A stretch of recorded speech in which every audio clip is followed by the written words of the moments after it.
warahmatullahi wabarakatuh. Saya Luis Valentina, NIM 27, dan teman saya, Vina Ashfi Lutfiani, NIM 18, akan mempresentasikan tentang hakikat penciptaan manusia menurut sumber Al-Quran, Al-Hadis, dan ilmu pengetahuan. Yang pertama akan saya jelaskan adalah hakikat penciptaan manusia.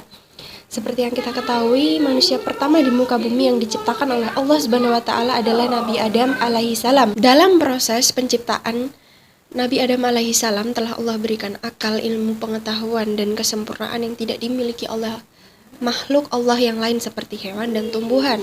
Allah berfirman kepada para malaikat, "Wahai para malaikat, sesungguhnya aku hendak menjadikan seorang khalifah di muka bumi ini." Lalu para malaikat pun menjawab, "Ya Allah, mengapa engkau menciptakan seorang khalifah di muka bumi padahal mereka akan berbuat kerusakan dan pertumpahan darah, sedangkan kami, para malaikat, senantiasa memuji dan mensucikan engkau?" Kemudian Allah menjawab, "Sesungguhnya aku mengetahui apa yang tidak kamu ketahui." Quran Surat Al-Baqarah ayat 30. Dalam penciptaan manusia terdiri dari 5 tahapan, yakni Al-Nutfah, Al-Alaqah, Al-Muqdah, dan Al-Idham, dan Al-Lam. Penciptaan manusia ini juga dijelaskan dalam Quran Surat Al-Mu'minun ayat 12, 13, dan 14. Dalam ayat 12 dijelaskan, "Sesungguhnya kami telah menciptakan manusia yang berasal dari saripati tanah." Dalam ayat 12 dijelaskan, "Kemudian kami jadikan air mani yang disimpan dalam tempat yang kokoh atau rahim." Ayat 14 menjelaskan, "Kemudian air mani itu dijadikan segumpal darah, lalu kemudian segumpal darah itu dijadikan segumpal daging, dan kami jadikan segumpal daging itu menjadi tulang belulang, kemudian tulang belulang itu kami bungkus dengan daging. Kami jadikan dia makhluk berbentuk lain, maka maha sucilah Allah pencipta yang paling baik." Berikutnya adalah peranan manusia. Dalam Islam, hakikat dan peranan manusia bermacam-macam. Yang pertama adalah sebagai hamba Allah. Seorang hamba Allah maka wajib menyembah kepada Allah. Selain itu wajib menjalankan perintahnya dan menjauhi larangannya, melakukan ibadah wajib seperti sholat, berpuasa, dan ibadah yang lainnya. Yang kedua adalah peranan sebagai Al-Nas. Dalam Al-Quran, kata Al-Nas mengacu kepada hakikat hubungan manusia dengan manusia yang lain. Yang ketiga adalah sebagai khalifah Allah. Telah dijelaskan dalam Al-Quran Surat Al-Baqarah ayat 30 tadi bahwa Allah menciptakan manusia adalah sebagai khalifah atau pemimpin di muka bumi ini. Yang keempat adalah sebagai makhluk biologis. Sebagai makhluk biologis, maka manusia dapat tumbuh, berkembang, hingga meninggal. Dan yang kelima adalah sebagai Bani Adam dan Al-Insan. Maksud dari Bani Adam adalah manusia sebagai keturunan Nabi Adam alaihi salam dan bukan evolusi dari kera seperti yang dikatakan oleh teori Darwin.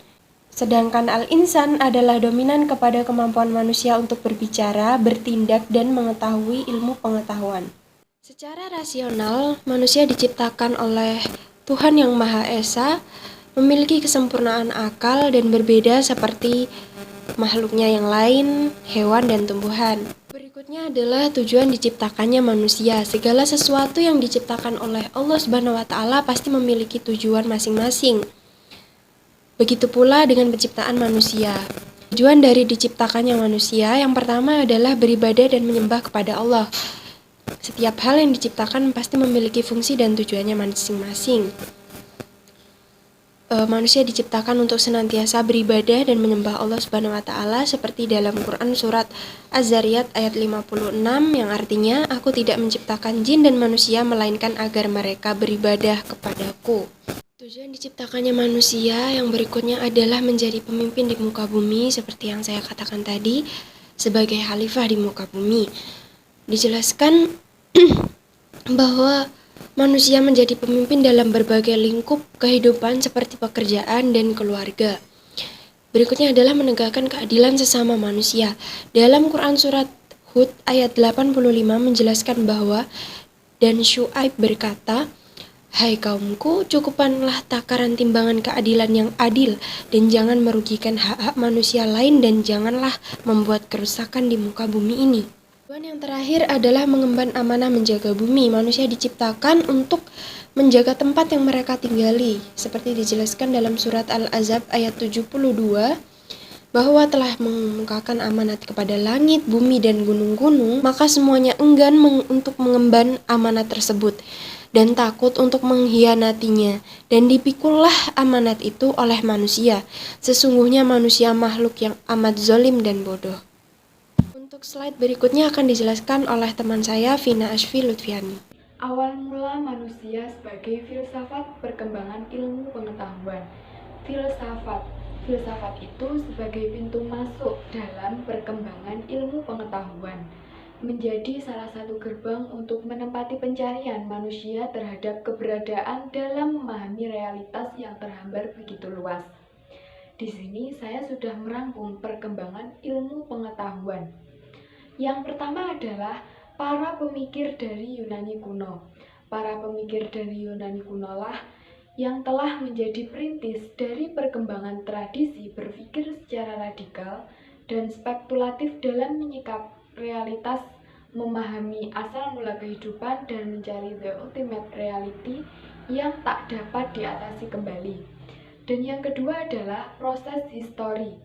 Filsafat Islam dalam keberadaannya tidaklah luput dari suatu proses histori. Pemaparan terhadap sejarah munculnya filsafat Islam sangatlah penting dilakukan untuk mengawali pembicaraan tentang perkembangan pemikiran Islam dan juga perkembangan dalam dunia keilmuan. Dan yang ketiga adalah penggunaan argumentasi rasional terhadap pembuktian keberadaan Tuhan. Memahami sejarah perkembangan filsafat Islam dapat diawali dengan mengetahui awal mula penggunaan argumentasi rasional terhadap pembuktian keberadaan Tuhan. Hal itu diawali oleh Ali bin Abi Thalib dalam karyanya yang berjudul Nah al-Babhah, yang berisi tentang bukti-bukti rasional terhadap keesaan Tuhan. Dan yang keempat adalah keterbukaan umat Islam terhadap hasil ilmu pengetahuan dari budaya lain.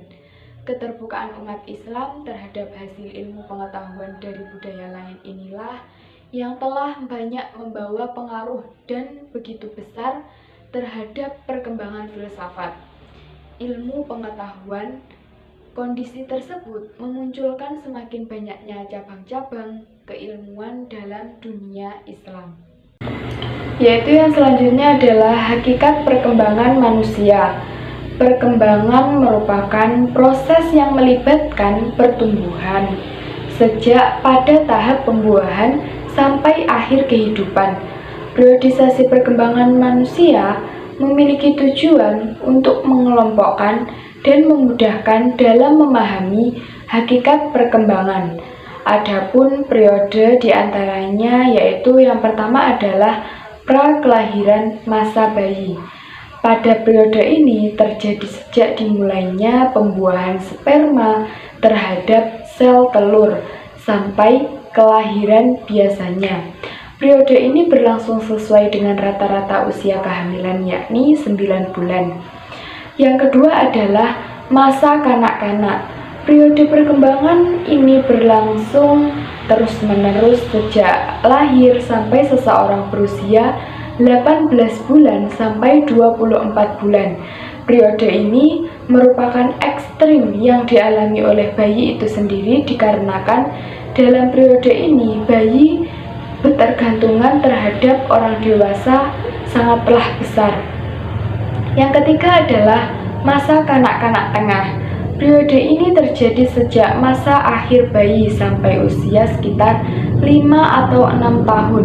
Pada periode ini juga dikenal sebagai tahun-tahun sekolah, dikarenakan biasanya pada usia ini anak-anak sudah mulai memasuki ke sekolah untuk belajar secara formal, dan di sanalah anak mulai belajar mandiri dan merawat diri sendiri. Yang keempat adalah masa remaja. Periode peralihan perkembangan dari kanak-kanak ke masa dewasa awal. Periode ini dimulai sejak anak sudah memasuki usia sekitar 10-12 tahun dan berakhir sampai 18-22 tahun, dan ditandai dengan perubahan fisik yang begitu cepat, dan ciri utamanya adalah pencarian identitas dan keinginan untuk bebas. Waktu yang dihabiskan di luar semakin banyak dan cara berpikir mulai abstrak, idealis, serta logis. Selain periode, ada pula aspek perkembangan manusia. Aspek perkembangan manusia yaitu yang pertama adalah aspek fisik. Perkembangan fisik mencakup 4 aspek, yaitu sistem syaraf, otak, kelenjar endoktrin, dan struktur fisik. Yang kedua adalah aspek emosi.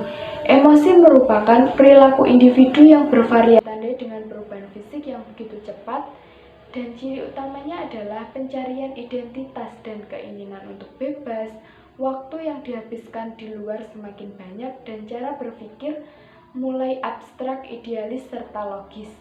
Selain periode, ada pula aspek perkembangan manusia. Aspek perkembangan manusia yaitu yang pertama adalah aspek fisik. Perkembangan fisik mencakup 4 aspek, yaitu sistem syaraf, otak, kelenjar endoktrin, dan struktur fisik. Yang kedua adalah aspek emosi. Emosi merupakan perilaku individu yang bervariasi dalam setiap periode perkembangannya. Yang ketiga adalah aspek bahasa. Bahasa memiliki kaitan yang sangat erat dengan kegiatan berpikir. Jadi bahasa itu merupakan yang membedakan manusia dengan hewan, dan berkembangnya bahasa dipengaruhi oleh beberapa faktor seperti kesehatan, status sosial ekonomi, keluarga. Yang keempat adalah aspek sosial. Perkembangan sosial itu merupakan pencapaian kematangan seseorang untuk menyesuaikan diri terhadap sebuah norma, aturan, serta hukum yang berlaku di masyarakat. Yang kelima adalah aspek kepribadian. Semua orang pasti memiliki aspek kepribadian ya. Yang nggak tahu kepribadian itu apa, jadi kepribadian itu diartikan sebagai kualitas perilaku individu yang tampak dalam melakukan sesuai diri terhadap lingkungan secara unik. Yang keempat adalah aspek moral. Moralitas yang begitu terhadap sesuatu, paham atau moralitas. Jadi moralitas itu merupakan kemauan untuk menerima atau melakukan peraturan, nilai-nilai atau prinsip moral. Yang berikutnya adalah aspek minat beragama. Minat merupakan sumber motivasi yang mendorong seseorang untuk melakukan apa yang mereka inginkan. Jika ada kata minat beragama, setiap orang pasti akan memilih sebuah kepercayaan atau pilihan untuk dia beragama atau tidak beragama. Dari beberapa perkembangan serta aspek-aspek yang mencakup perkembangan di atas menunjukkan bahwa masing-masing periode memiliki hubungan yang sangat erat satu sama lain dan berkelanjutan. Itu saja yang bisa saya sampaikan. Selebihnya